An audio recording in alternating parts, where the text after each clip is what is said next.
ಧನ್ಯವಾದ ಸಭಾಧ್ಯಕ್ಷ. ಇವತ್ತು ಭಾಳ ಮಹತ್ವವಾದಂಥ ಪ್ರಶ್ನೆ ನಮ್ಮ ಕ್ಷೇತ್ರಕ್ಕೆ ಸಂಬಂಧಪಟ್ಟಿರುವಂಥದ್ದು ತಾವು ನಮಗೆ ಕೇಳೋದಕ್ಕೆ ಅವಕಾಶ ಕೊಟ್ಟಿದ್ದೀರಾ. ನಮ್ಮ ಮೈಸೂರು ಜಿಲ್ಲೆಯಲ್ಲಿ ಅತ್ಯಂತ ಹೆಚ್ಚು ಈ ತಂಬಾಕು ಬೆಳೆಗಾರರಿದ್ದಾರೆ. ಅವರಿಗೆ ಈ ಒಂದು ತಂಬಾಕು ಒಂದು ಹಾನಿಕಾರಕ ಉತ್ಪನ್ನ ಅಂತ ಎಲ್ಲರಿಗೂ ಗೊತ್ತಿರ್ತಕ್ಕಂಥ ಸಂಗತಿ. ಅದಕ್ಕಾಗಿ ಇವ್ರನ್ನ ಪರಿವರ್ತನೆ ಮಾಡಬೇಕು, ಬೇರೆ ಬೆಳೆಗಳನ್ನು ಬೆಳಿಬೇಕು ಅಂತ ಒಂದು ಉದ್ದೇಶ ಇಟ್ಕೊಂಡು ಇವತ್ತು ಸರ್ಕಾರ ಈ ಕ್ರಾಪ್ ಡೈವರ್ಸಿಫಿಕೇಷನ್ ಪ್ರೋಗ್ರಾಮ್ ಮಾಡ್ತಾ ಇರೋದು ನಿಜಕ್ಕೂ ಶ್ಲಾಘನೀಯ. ಸುಮಾರು 5,900 ಎಕರೆ ಕರ್ನಾಟಕದಲ್ಲಿ ಪರಿವರ್ತನೆ ಆಗಿರೋದು ನಿಜಕ್ಕೂ ಶ್ಲಾಘನೀಯ ಒಂದು ಸಂಗತಿ. ಅದರಲ್ಲಿ 1,500 ನಮ್ಮ ಮೈಸೂರಲ್ಲಿ ಪರಿವರ್ತನೆ ಆಗಿದೆ.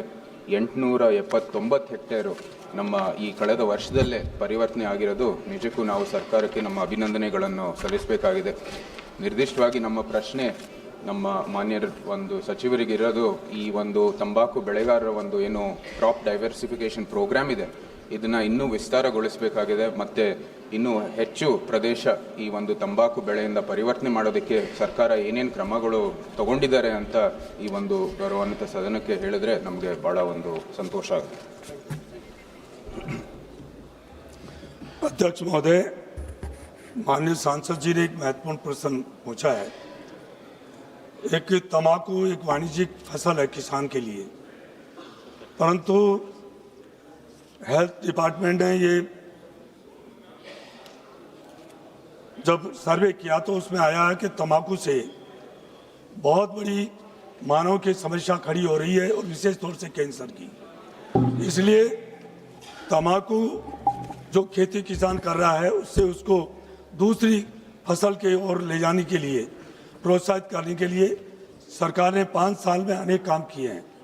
क्योंकि किसान को बचाना जरूरी है, परंतु मानव को यदि बचेगा नहीं तो किसान की प्रगति क्या काम की.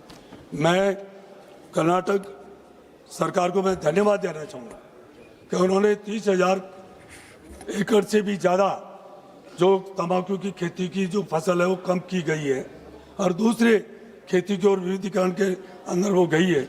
उसमें केंद्र सरकार द्वारा उनको पूरी सहायता दी जा रही है. जन स्वास्थ्य को ध्यान में रखते हुए जो ये आंध्र प्रदेश, बिहार, गुजरात, कर्नाटक, महाराष्ट्र, उड़ीसा, तमिलनाडु, तेलंगाना, उत्तर प्रदेश, पश्चिम बंगाल जैसे प्रमुख तंबाकू जो राज्य है, वहाँ फसल में विविधता लाने के लिए विविधीकरण CDP के माध्यम से नई योजना शुरुआत की गई है, और उसमें 538.40 करोड़ रुपए की राशि स्वीकृत की गई है. 88,467 हेक्टेयर क्षेत्र में तंबाकू खेती को के ऊपर दालों, तिलहन, मोटे अनाज, श्रीअन्न, बागवानी फसलों जैसी उपयुक्त वैकल्पिक फसलों को लक्ष्य रख के उसको ऊपर किसानों को डाइवर्ट किया गया है. क्योंकि और पिछले तंबाकू की खेती में 2021-22 से तुलना में 80,000 हेक्टेयर में खेती कम की गई है. ये माननीय सदस्य सप्लीमेंट.